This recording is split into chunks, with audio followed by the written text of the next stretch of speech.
a statement. Oh, surely. He's knocked it a bull finish, all match play.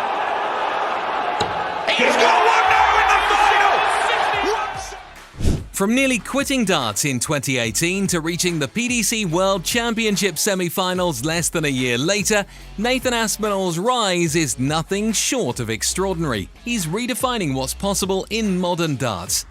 They call him the Asp for a reason. Like the snake, he strikes without warning, and when he does, the leg is already gone before you know it. Unlike Cleopatra's Asp, but this one doesn't ride in a basket. Just hand him 3 darts and a board and he'll do the damage himself. In a sport dominated by Lukes and Gerwins, Nathan Aspinall has carved out his own identity, quietly becoming one of the most dangerous men on the oche. While others grab headlines, Aspinall grabs wins. So what makes the Asp so lethal? That's what we're breaking down today. And if you're new here and want darts content that actually digs deeper than just who hit the most 180s last week, hit that subscribe button. We're constantly working to build the smartest darts community on YouTube, and we want you on the team and in the comments to keep us honest. Because let's face it, we're the only sports fans who can count backwards from 501 faster than we can count our pints. Let's start with the fundamentals. Aspinall's throwing technique. Unlike the smooth metronome-like rhythm of Gary Anderson or the deliberate stylized pace of Peter Wright, Aspinall has crafted a compact, efficient throw built on consistency. His stance is rock solid, feet firmly planted at the oche, slightly angled left. What's most striking is how little his upper body moves. While some players lean into elaborate setups or dramatic follow-throughs, Aspinall keeps it tight and controlled. It's like watching a British tax accountant file paperwork. Minimal fuss, maximum efficiency, and somehow still exciting when done right. This economy of movement pays dividends in his scoring power. In the 2023 season, Aspinall averaged 96.22 across all PDC events, putting him firmly among the elite. But it's his ability to hit maximums that truly stands out. He landed 180s at a rate of 0.31 per leg, making him one of the most prolific scorers on tour. But here's where things get interesting, and where many casual fans miss the magic. It's not just the scoring, it's the finishing. In high-pressure legs, Aspinall's checkout rate climbs to an impressive 42.8%. For context, that puts him ahead of several players ranking above him. When the leg is on the line, he doesn't blink. What's fascinating is how Aspinall adapted his technique after a serious wrist injury. By tweaking his grip and release, he didn't just recover, he got more accurate. It's like when your local pub renovates after a fire. Somehow the beer tastes better and the dartboard hangs straighter than ever. His grip? Firm but fluid, unlike amateurs who grip the dart like they're hanging off a cliff, then wonder why it flies like a letter through a mail slot. Aspinall's control is calm, confident and precise, and his follow-through? Controlled and consistent without wasting energy. If your average pub throw looks like swatting flies, Aspinall's is more like conducting a symphony, one dart at a time, mind you. If technical skill was all it took to succeed in darts, we'd see a lot more factory workers making it to World Championship semi-finals. What truly separates Aspinall from the pack is his mental fortitude. Remember the 2019 UK Open? Aspinall entered ranked 34th in the world and walked away as champion, defeating former world champ Rob Cross in the final.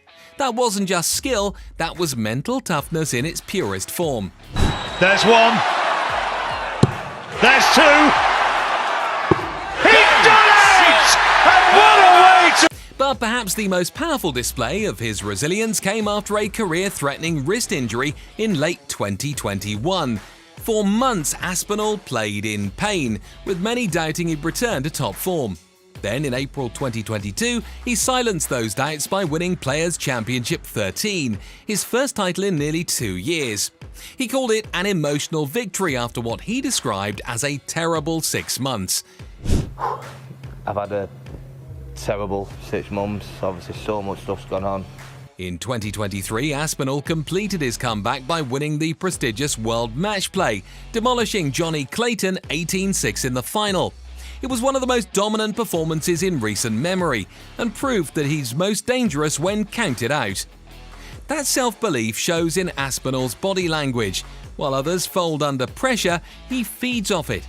He's one of those rare athletes who can turn nerves into fuel. And let's be honest, couldn't we all use a bit of that Aspinall-level toughness when the wife asks us to assemble IKEA furniture with no instructions? Or drops a "we need to talk" just as match of the day kicks off. His ability to reset after a bad throw is equally elite. While some players unravel after missing a double, aiming their next darts like they're targeting the fire exit, Aspinall has what sports psychologists call a short memory. One bad dart doesn't become three, he just refocuses. It's like British weather, raining 1 second, sunny the next. Aspinall doesn't dwell, he adjusts. His pre-throw routine is another clue. No matter the moment, it's the same: 3 deep breaths, a slight tug of the shirt collar, and then bang, he's locked in. That kind of ritual acts as a mental anchor, keeping him steady when it matters most. Beyond technique and mental strength, what makes Aspinall truly dangerous is his strategy. Watch how he manages his scoring. When the treble 20 isn't landing, he doesn't force it. He switches to treble 19 or even treble 18 to stay in rhythm. That kind of flexibility keeps his scoring flow alive when others stall. His checkout setup is just as sharp. Aspinall consistently avoids awkward numbers like 159 or 162 finishes that aren't even possible without a miracle. Instead, he plays 2 or 3 darts ahead, setting up clean, high-percentage finishes. His finishing efficiency? Around 40% in 2023, most of it in 2 darts or fewer. No drama, no wasted throws. One of Aspinall's strengths lies in how he handles big checkouts under pressure. While most players stick to the conventional route of treble 20, bull for a 170 finish, he's been known to adjust based on what feels comfortable, opting for a treble 18 instead of forcing a second 20. It's the kind of subtle, under-pressure decision-making that separates good players from great ones. It's like chess with pointy projectiles, and Aspinall is always thinking 3 moves ahead. His strategic brilliance also shows in his match management. He knows exactly when to go for a break of throw and when to focus on holding his own. Like a proper British tea break, timing is everything. Too early and you waste it, too late and the moment's gone. What really sets Aspinall apart is how he tailors his strategy to each opponent. Against power scorers like Van Gogh, he raises his own tempo. Against rhythm players like Peter Wright, he disrupts theirs. It's like he's got a custom game plan for every matchup. He also uses the whole board with confidence. While some players avoid certain doubles, Aspinall is comfortable finishing anywhere on the wire. That unpredictability makes him lethal, like trying to guard a footballer who's equally dangerous with both feet. You never know which way he's going. To truly understand what makes Aspinall dangerous, we need to look at the man behind the darts. His journey to the top wasn't exactly a smooth ride on the London Underground, more like a Northern Rail replacement bus service during a snowstorm. He was on the verge of quitting the sport altogether to focus on providing for his family. It's the classic British story of perseverance, like waiting for a bus in the rain. Just as you're about to give up and walk home, 3 opportunities come along at once. His family has been the bedrock of his success. His father, a former darts player, introduced him to the game when he was 12, and it wasn't long before Nathan was competing in local leagues. His daughters have become his motivation through the toughest moments.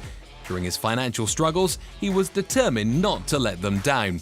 Nothing motivates a British dad quite like the prospect of disappointing his kids. It's right up there with the fear of someone making tea incorrectly in your kitchen. What makes Aspinall stand out beyond the stats and trophies is his authenticity. While some sports stars chase social media clout, he keeps it real. He's the kind of guy you'd grab a pint with, no ego, just darts. His work ethic is just as real. Even while recovering from injury, he spent hours fine-tuning a new grip to keep his form sharp.